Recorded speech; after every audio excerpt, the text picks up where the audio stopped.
Hello friends, welcome to my channel. நான் இன்னைக்கு ஷாஹி துக்குடா பண்ண போறேன். சோ அதுக்கு நான் milk வந்து ஒரு 250 ml எடுத்துர்க்கேன். இத நல்லா boil பண்ணிக்கோங்க. உங்களுக்கு இன்னும் நிறைய வேணும்னா 1/2 லிட்டர் எடுத்துக்கலாம். நான் இப்போ கம்மியா பண்றதுனால 250 ml எடுத்துர்க்கேன்.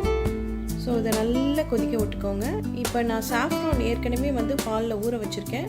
சோ அத வந்து ஆட் பண்ணிக்கிறேன். பால் வந்து நல்லா கொதிக்கணும். இப்போ ஸ்வீட்னஸ்க்காக நான் கண்டென்ஸ் மில்க் ஒரு 50 ml ஆட் பண்ணிக்கிறேன். இப்போ பால் நல்லா கொதிக்கட்டும். கொதிக்கும்போது வந்து ஆட வரும் இல்லையா இந்த சைடில் அதை நல்லா வந்து ஸ்க்ரப் பண்ணி இதோட மிக்ஸ் பண்ணி பாயில் பண்ணிக்கோங்க. பாருங்க இது மாதிரி வந்து கிளறிட்டே இருக்கணும். இந்த கன்சிஸ்டன்சியில் நம்ம ஆஃப் பண்ணிடலாம். பாருங்கள் ஒரு வாட்டரி கன்சிஸ்டன்சியாக இருக்குது, அதே சமயம் கொஞ்சம் திக்னஸாக இருக்குது.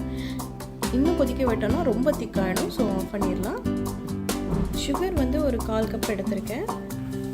வாட்டர் வந்து ஒரு 1/2 கப். உங்களுக்கு எவ்வளோ வேணுமோ அதுக்கேற்ற மாதிரி குவான்டிட்டி எடுத்துக்கோங்க.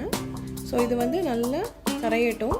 நம்மளுக்கு ஒரு கம்பி பதம் 2 கம்பி பதம்லாம் தேவையில்லை. இதுக்கு ஜஸ்ட் சுகர் வந்து கரைஞ்சி ஜஸ்ட் ஒரு பிசுபிசுப்பு தன்மை இருக்கும் இல்லையா அந்த ஸ்டேஜ் தான் போதும். அப்புறம் கார்டமம் பவுடர் கொஞ்சம் ஆட் பண்ணிக்கிறேன். இப்போ பிரெட் ஸ்லைசஸை ஆயிலில் ஃப்ரை பண்ணி எடுத்துக்கலாம்.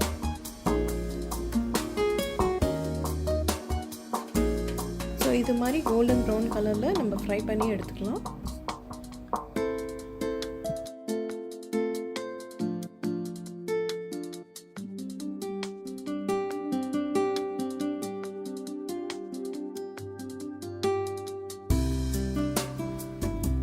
இப்போ நம்ம ஃப்ரை பண்ண பிரெட் ஸ்லைசஸை இந்த சுகர் சிரப்பில் டிப் பண்ணி லைட்டாக டிப் பண்ணால் போதும். ரொம்ப சோக் பண்ணணுன்னு அவசியம் இல்லை.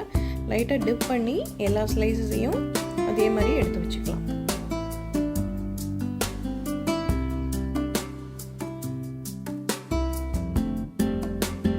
பிரெட் ஸ்லைசஸ் இது மாதிரி அரேஞ்ச் பண்ணிவிட்டு ஏற்கனவே நம்ம ப்ரிப்பேர் பண்ணி வச்சுருக்கோம் இல்லையா அந்த மில்கை அதை இது மாதிரி ஸ்ப்ரெட் பண்ணிக்கலாம். நல்லா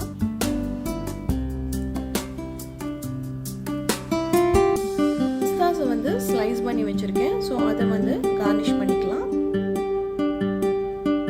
சுவையான ஷாஹி துக்குடா ரெடி.